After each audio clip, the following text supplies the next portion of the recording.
Amigos, estamos de regreso a las 7:36 de la mañana y una invitación a nuestros amigos oyentes para que puedan interactuar con nosotros en nuestros canales, en redes sociales, en Facebook y en Twitter. Nos encuentran en Facebook como Radio Sucesos de Ecuador y en Twitter como @Radio Sucesos DC. También transmitimos en vivo a través de nuestro Facebook Live.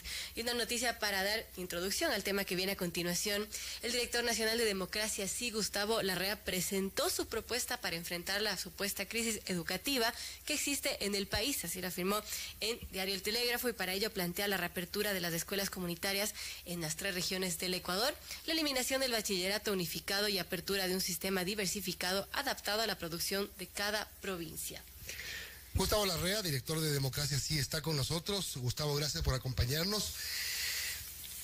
Incorporar materias como moral cívica, ética, incrementar las horas de deportes y actividades artísticas para combatir la drogadicción y alcoholismo, la reapertura de las escuelas comunitarias en la costa, sierra y oriente, sumo estas a las que mencionó Vero.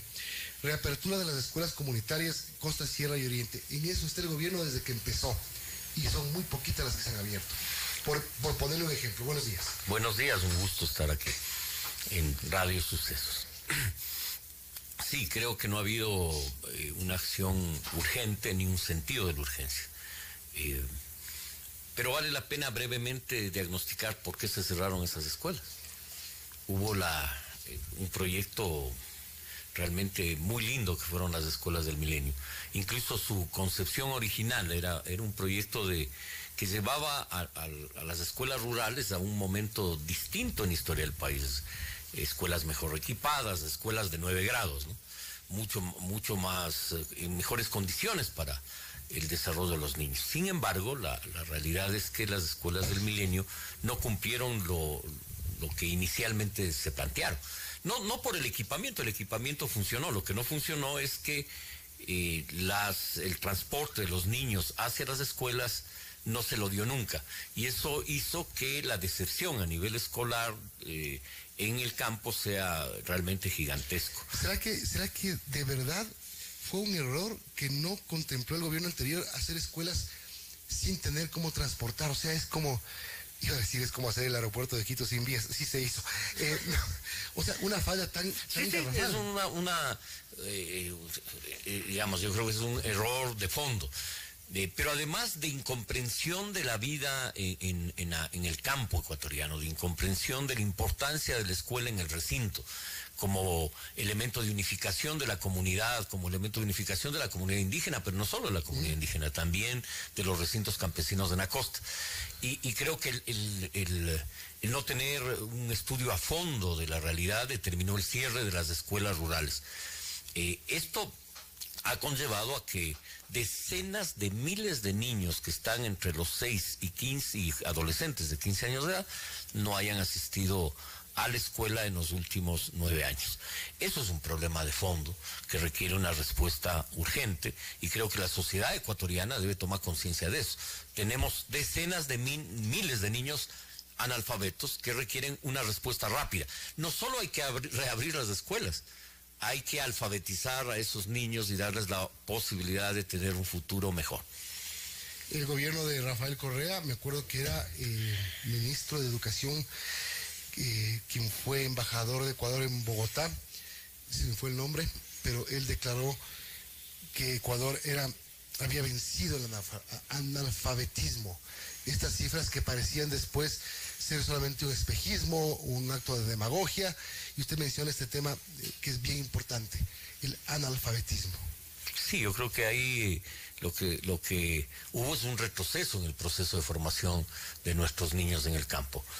Por eso digo que es un tema urgente reabrirlas, y creo que ahí hay que hacer modificaciones de fondo al sistema educativo, que no solo tienen que ver con reabrir las escuelas, sino que tienen que ser escuelas de calidad, sino que tienen que ser escuelas que incorporen a su estudio temas que se han dejado a un lado, que hay que recuperarlas. Tú mencionabas algunos como cívica, por ejemplo, la práctica deportiva en las escuelas, la formación en valores humanos, la ética.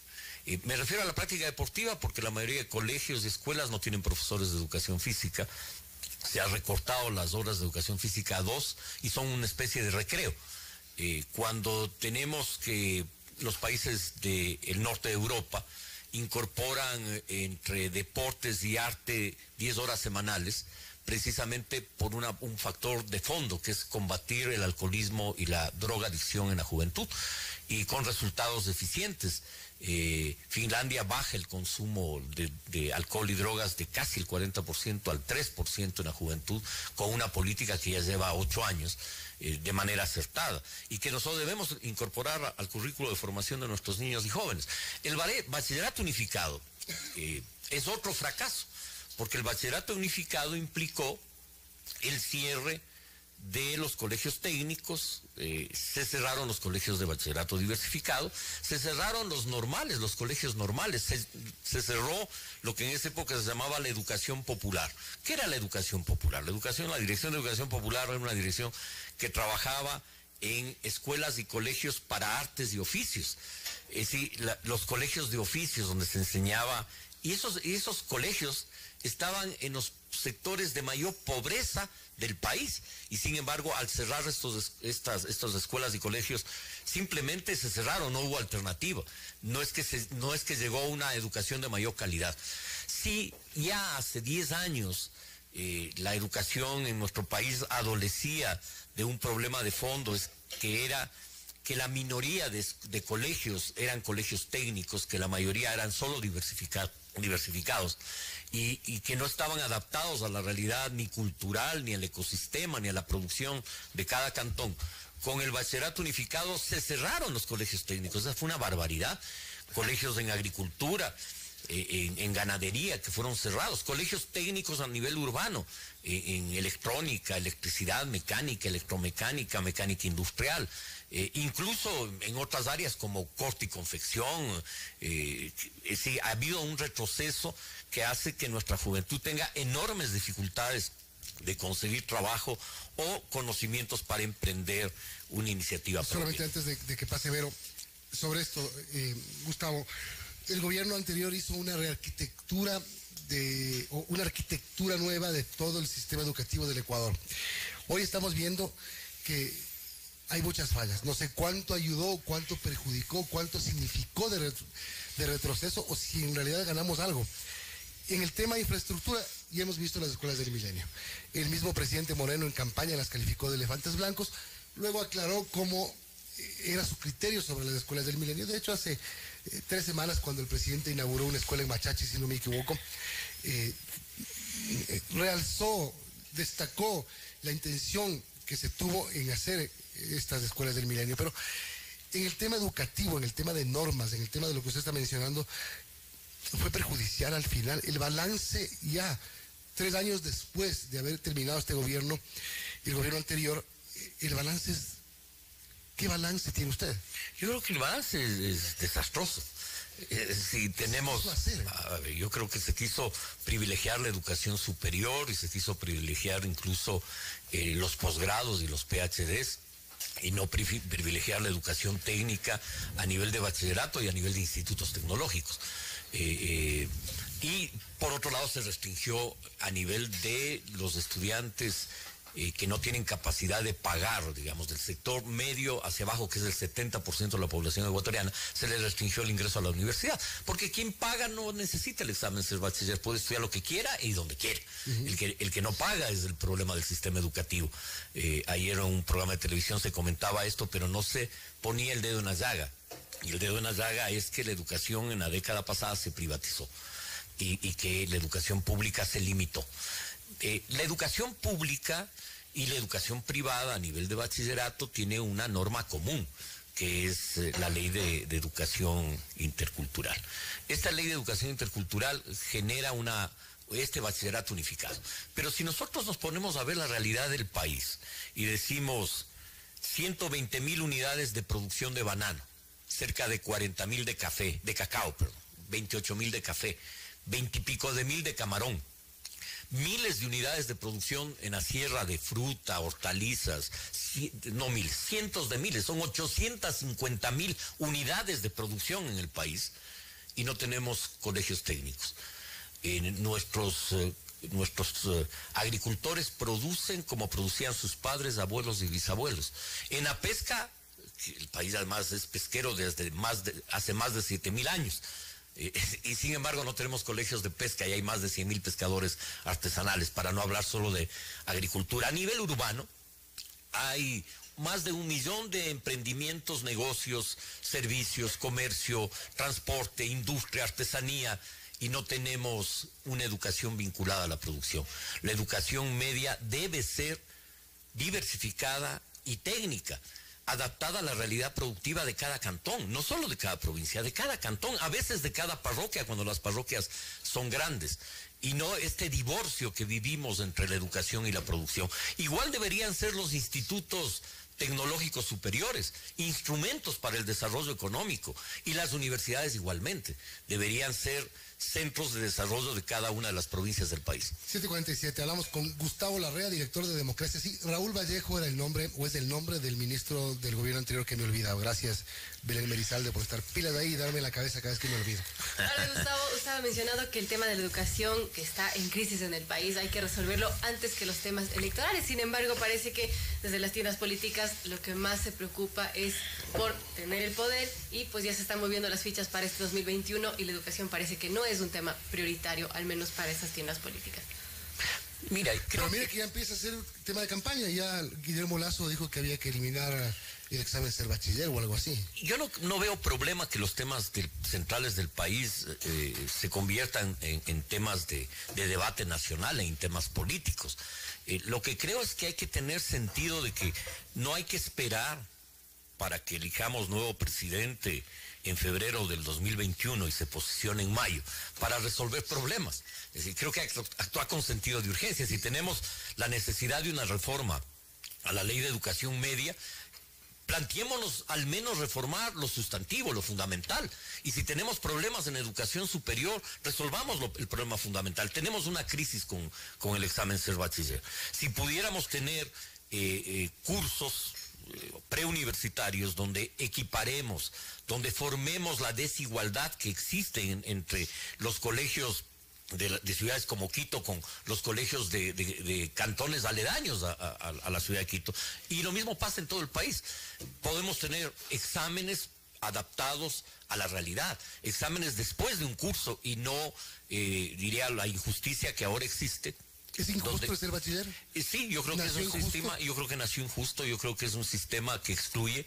La educación debe ser para incluir, la educación debe ser un instrumento para transformar la realidad, para convertirnos en un país que supere estructuralmente la pobreza, para el desarrollo del país. Y la educación es el instrumento del desarrollo y superación de la pobreza. No hay otro instrumento que no sea ese. El problema es que con esa discriminación que genera el examen ser bachiller, ni con eso se logra dar cupo a la gente en las universidades. Es decir, no hay cama para tanta gente. A ver, sí, si es que uno cierra la mente, pero si uno abre la mente, todo es posible. Mira cómo soluciona Europa el problema educativo, creando cursos semipresenciales, online o digamos virtuales y a distancia. Aquí incluso hay universidades privadas a distancia y semipresenciales, pero las universidades públicas no. ¿Por qué? ¿Por qué no? ¿Por qué no podemos ampliar el cupo para que los jóvenes estudien en la universidad y estudien la carrera de sus sueños, porque no vayan a estudiar algo que vocacionalmente no quieren estudiar, que ponen como tercera opción y terminan siendo la carrera que están obligados a estudiar por el cupo, incluso a veces, muchas veces en otras provincias? A mí me llamó la atención, usted habla de educación a distancia, la Universidad de La Rioja a distancia española tiene un número altísimo de estudiantes ecuatorianos comparados con los de la región. No me acuerdo si eran 8,000 en Ecuador versus 2,000 en Perú. Entonces, uno de los motivos puede ser ese. La gente que no encuentra busca esto. Desde luego, la oferta educativa en el Perú es más amplia que en el Ecuador, sí con las limitaciones que tiene la educación superior peruana. Pero nosotros podemos tener una educación superior de calidad, incluso mejorar la actual, incluso adaptar la educación universitaria a la realidad que el país necesita y exige de desarrollo, de incorporar procesos de industrialización a la producción agropecuaria. Y la educación puede y es un instrumento fundamental para el desarrollo. Y no se hace esto excluyendo. La educación es un instrumento de inclusión social y de movilidad. Miren ustedes una cosa muy importante. En la década del 70, 80, 90 y parte del 2000, El Ecuador vive un cambio profundo, se amplía la clase media. De una sociedad de élites pasa a ser una sociedad mucho más democrática, porque se incorporan cientos de miles de ciudadanas y ciudadanos como profesionales en el Ecuador. Y esto transforma al país y hay un fuerte proceso de movilidad social. Usted, a nombre de Democracia Sí, presentó estas propuestas para enfrentar la crisis de la educación. ¿A quién se las entregó? Al país. No al gobierno. No. Nosotros Señora ministra, tome esto, vea, ayúdese. Esto es parte de un proceso de debate nacional. Y creo y ha habido algunas opiniones que me parecen muy valiosas.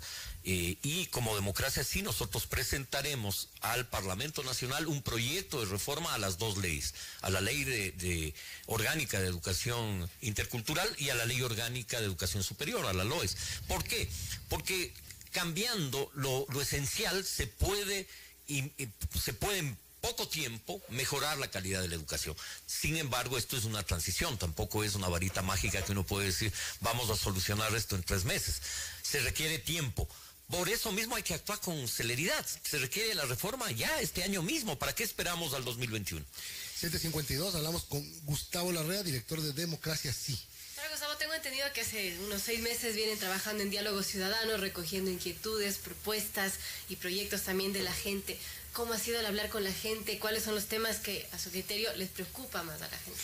Nosotros en el 2018 iniciamos un debate nacional que se llamó Ecuador 2020-2030 y hace 6 meses centramos ese debate en algunos temas fundamentales. Uno de esos es el tema educativo. Y ahí uno encuentra la frustración de las familias ecuatorianas. Una señora del sur de Quito, amiga de nuestra organización, simpatizante de nuestra organización, nos decía, mira, yo trabajé como empleada doméstica toda mi vida.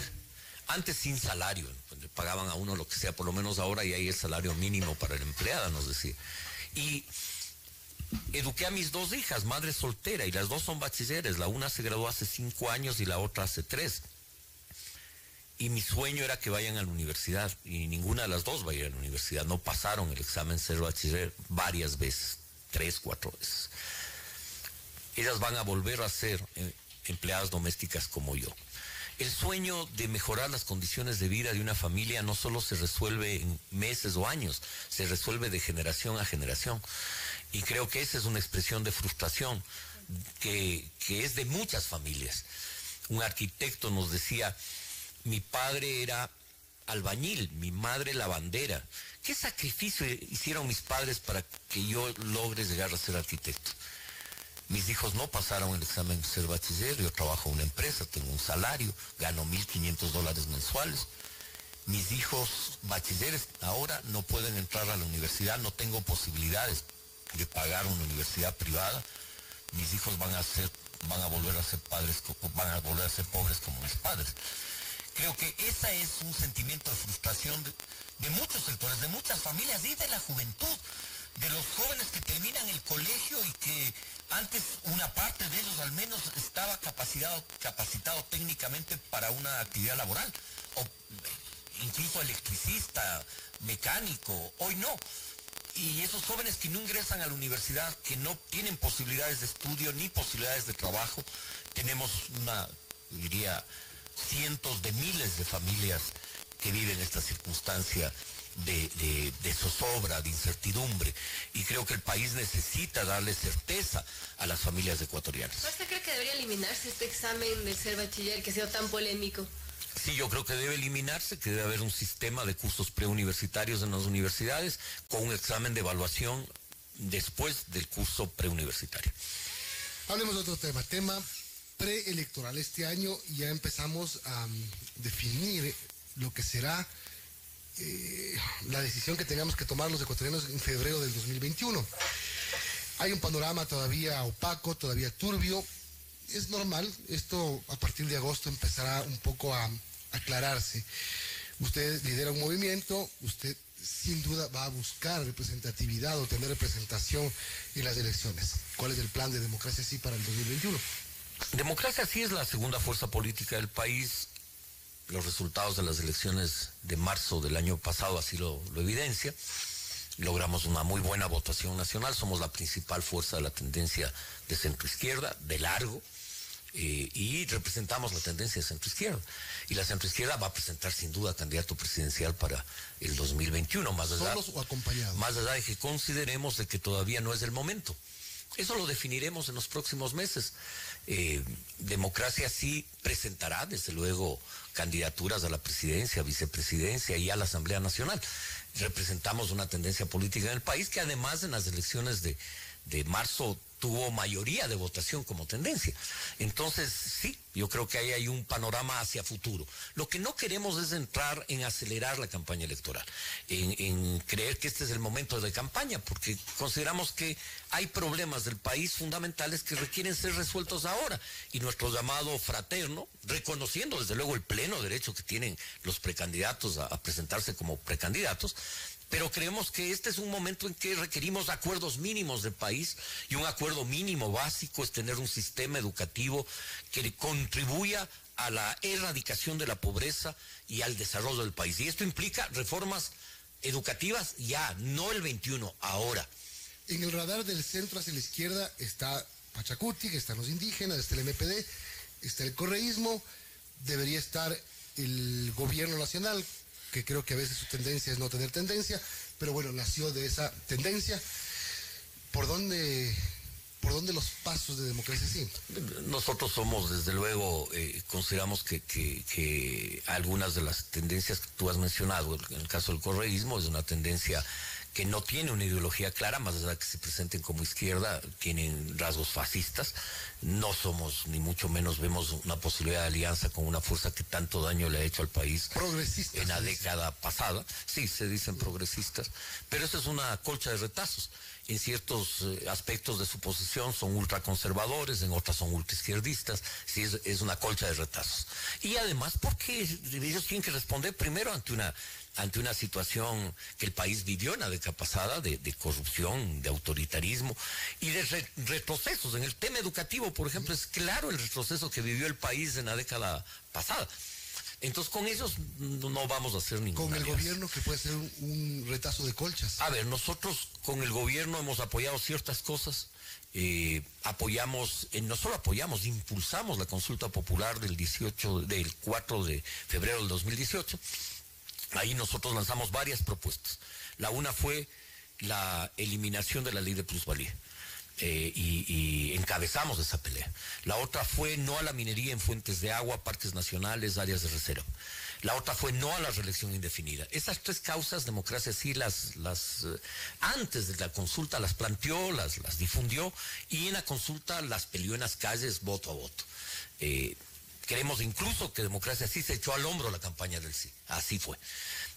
Nosotros ¿No se arrepienten? No, para nada, porque creemos que la eliminación de la ley de plusvalía fue positiva y creemos que ese es un paso importante. Sin embargo, esas son coincidencias que hemos tenido con el gobierno, pero nosotros no somos parte del gobierno, no lo hemos sido ni lo vamos a hacer. Por lo tanto, el gobierno es responsable de lo que ha hecho y lo que ha dejado de hacer. Democracia Sí no tiene ninguna responsabilidad en la gestión del gobierno. Y yo lo he dicho siempre, además, porque un tiempo se decía, al comienzo del gobierno, de que yo era asesor del presidente. Jamás he sido asesor del presidente. Si una cosa es ser amigo y otra es ser asesor. Y soy amigo, voy a poner ejemplos, de Gustavo Noboa Bejarán. Jamás fui parte de su gobierno, ni compartí, más allá de que reconozco que tuvo... Al inicio del gobierno, todas las cámaras que estaban afuera del palacio esperaban lograr captarlo a usted a la entrada a la presidencia. Y claro que me captaron, porque yo entré a conversar con el presidente, igual que entré a conversar con Gustavo Noboa, igual que entré a conversar con el expresidente Palacio. Y después entraba por la vicepresidencia para que nadie lo vea. No se trata de eso, porque yo no he escondido jamás mi relación con el presidente. ¿Usted apoyaría a un candidato del gobierno? ¿Usted le ve al gobierno con posibilidades electorales? Le veo complicado, muy difícil. Le veo al gobierno con dificultad de presentar una candidatura viable. O el gobierno puede presentar una candidatura y capaz que se convierta en viable. Pero eso es un problema que el gobierno tiene que definir. Como Democracia Sí, nosotros definiremos nuestras posiciones a lo largo de estos próximos meses. Nosotros tenemos convención nacional en el mes de abril, finales de abril. Y ahí nuestra organización tomará decisiones. Pero Gustavo, tomando en cuenta ya los precandidatos que se saben, que se conocen, ¿qué expectativas tiene para este 2021? Y también hay la preocupación de la gente de que puede haber muchos candidatos, como pasó en las elecciones seccionales, y que pues que la gente se divida mucho el voto y no se decidan por ninguno. A ver, primero, en nuestro país ha habido muchos candidatos siempre. No es ninguna novedad. En el año 2000, en la última elección presidencial, 2017. ¿Cuántos candidatos hubo? Creo que 10. Creo que 10, sí. o de 8 a 10. Y en la elección pasada igual, y en antepasada igual. Es decir, nuestro país... Normalmente no hay menos de 10. Normalmente no hay menos. Más allá de que más o menos 4 entran en competencia y terminan quedando 2 al final. Y el resto es currículum. El resto, es decir, es buena intención, para llamarlo de alguna manera. En ese sentido creo que el país va a tener una realidad que siempre la ha tenido. Nuestro país no es un país bipartidista. El sueño de un expresidente fue que el país tenga grandes partidos nacionales. Lamentablemente ese sueño no se tornó en realidad, al contrario. Los partidos entraron en una profunda crisis en la década antepasada, hace 12, 14 años atrás. Y no ha cambiado mucho. No ha cambiado nada, diría yo. Es decir, la renovación de las fuerzas políticas es mínima. Si nosotros decimos, las fuerzas políticas invitan a un debate nacional sobre temas de importancia, generalmente no. Yo me recuerdo que nosotros hicimos una invitación en Guayaquil para debatir Guayaquil 2020-2030, y claro, lo que asistieron fueron intelectuales, profesores universitarios, dirigentes estudiantiles, algunos empresarios, algunos dirigentes sociales, pero no más que eso. Los partidos no se preocupan de los temas centrales cuando debería ser su preocupación fundamental. Es decir, debatir, diagnosticar qué está pasando en cada ciudad, en cada provincia, en cada cantón, en el país en su conjunto, y realizar propuestas, que es lo que le compete a las fuerzas políticas hacer, y no vivir de la politiquería. Yo creo que los partidos necesitan un fuerte proceso de autoevaluación para poder ser instrumentos que contribuyan a la democracia, al Estado de Derecho, y creo que ahí tenemos limitaciones. ¿Y el correísmo, usted cree que estas elecciones que vienen serán el resto del mundo contra el correísmo? No, yo creo que el correísmo ya vivió una elección, 2 elecciones, la del 18, la consulta popular, donde el correísmo expresa una fuerza. El 18 tiene algo así como el 36% de la votación por el no. No digo que el 36% fue el correísmo, pero casi todo el 36% fue el correísmo. Las otras fuerzas apoyaron el sí. Pero tuvimos una elección el año pasado, y el correísmo no llegó al 7% de promedio, ganó 2 prefecturas, pero no ganó ninguna alcaldía en las 221 cantones. Su promedio nacional bajó. No quiero decir que no pueda subir o seguir bajando, eso dependerá de lo que haga. Tiene un voto duro que muchos no lo tienen. El 7% es la votación que obtiene. Lo que pasa es que se generan fantasmas y cucos. Con el gobierno de Correa, te voy a contar una anécdota muy importante, porque creo que vale la pena contar. En la consulta popular del 2011, en la metida de manos a la justicia, yo conversé con muchos líderes políticos del país para hacer un frente, esta vez no, señor presidente. Y no lo pudimos hacer, porque todos consideraban que ya estaba ganada la consulta. Y terminamos 50.4, 49.6. Incluso creo que terminamos con fraude, con metida de mano al proceso electoral. Y muchos periodistas a mí me decían cuando iba a la radio, sí, tú tienes toda razón, y lo decían al aire además, pero ellos van a ganar la consulta. A veces se genera una matriz de opinión. Cuando la matriz de opinión gana, la gente que incluso está contra termina siendo funcional a la matriz de opinión. Y te lo digo con absoluta claridad, porque creo que no hay que hacerle el juego ni al correísmo ni a ningún fantasma. ¿Es un fantasma? Es un fantasma. ¿Va a quedar como fantasma en las elecciones? Yo creo que sí va a quedar como fantasma en las elecciones próximas. Ya quedó como fantasma el año pasado. Si yo te estoy hablando no de encuestas, estoy hablando de una realidad electoral, que incluso les fue bien porque ganaron 2 prefecturas, pero su promedio nacional no llega al 7%. La derecha también queda como fantasma, porque esas intenciones de hacer una alianza, de hacer una sola fuerza, terminan en nada. Entonces es un fantasma que ronda. La alianza en la derecha es un fantasma que ronda, que nunca se cumple. No creo que sea un fantasma, porque creo que ellos ya tienen una decisión tomada. Es decir, el fantasma es para la gente ¿Qué es lo que siempre hacen? Sí, ellos tienen una decisión tomada, y esa decisión tiene al menos ahorita 4 precandidatos. Jaime Nebot, Guillermo Lazo, Isidro Romero y Lucio Gutiérrez. O sea, evidentemente hay 4 voluntades que disputan y le veo muy difícil que logren unificarse. Hablando de las izquierdas, los indígenas, ¿cómo ve, Gustavo, el papel que tuvieron en las protestas de octubre? Perdieron, ganaron y cómo ver ahora que se puede postular para el 2021. Me parece importante hacer una breve reflexión de octubre, porque octubre no solo expresa el rechazo al alza del combustible, de los combustibles, expresa un problema social muy profundo, que es la no superación de la pobreza en el Ecuador por siglos. El gran problema agrario de la sierra ecuatoriana. La reforma agraria que entregó 50 hectáreas a más de 1 millón de personas en el Ecuador, cerca de 1.900.000 y pico de mil, no entregó tierra a las comunidades indígenas en propiedad, les entregó en usufructo los páramos para que los cuiden. Y eso es una de las injusticias que el país ha cometido. Y creo que esa injusticia se expresa ahora. El páramo no es productivo o es de baja producción. Los precios que se pagan por esos productos son muy bajos. No existen precios de sustentación. Son víctimas de intermediarios, a veces inescrupulosos. Y tenemos problemas estructurales en el campo que deben ser resueltos. No hay escuelas. Están abandonadas las escuelas en el campo. Entonces sí, tienes una realidad de pobreza, porque la pobreza es combatir la pobreza y superarla, es tener educación, salud e ingresos. Y esos temas no están resueltos. Entonces expresa eso.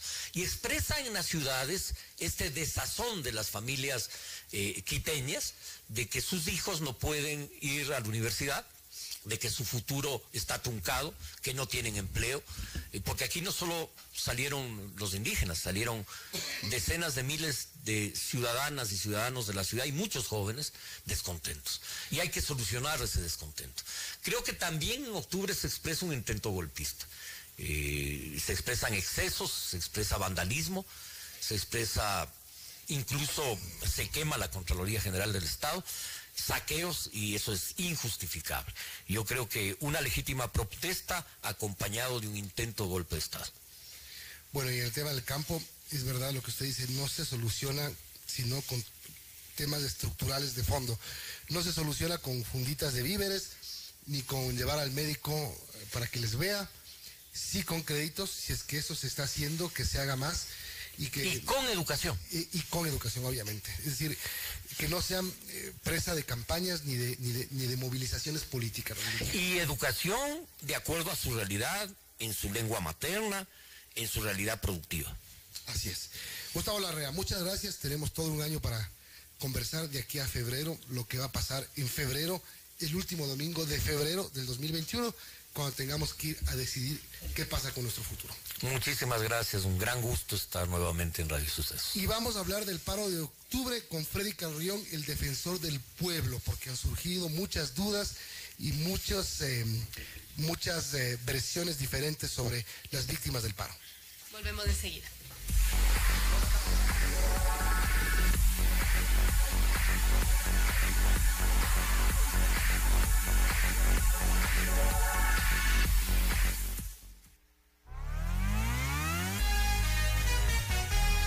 Su noticiero Sucesos regresa luego de este espacio publicitario.